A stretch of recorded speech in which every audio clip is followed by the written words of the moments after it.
ઉનાળામાં આઈસ ગોળાની મજા કરતા પહેલાં ચેતજો, કારણ કે મહાનગરપાલિકા સુરતમાં બરફ ગોળાની દુકાનો પર પાલિકાની તવાહી જોવા મળી છે.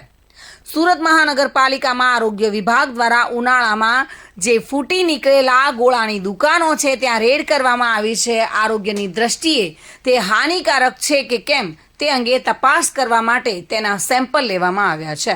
શહેરના વિવિધ ઝોનના વિસ્તારમાં આઈસ ડીશ અને બરફ ગોળા વેચતા 13 એકમમાં સુરત મહાનગરપાલિકાના ફૂડ વિભાગ દ્વારા આઈસ ડીશ, આઈસ ગોલા અને ક્રીમના 13 નમૂના લઈને પૃથ્થકરણ માટે પબ્લિક હેલ્થ લેબોરેટરીમાં મોકલવામાં આવ્યા હતા.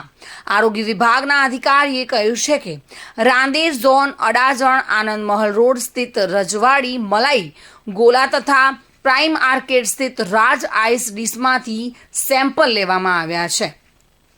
જોકે તે સેમ્પલ તપાસ અર્થે આગળ મોકલવામાં આવેલા છે. એટલે કે ઉનાળાની સિઝનમાં આઈસ ગોળા ખાતા પહેલાં ચેતજો.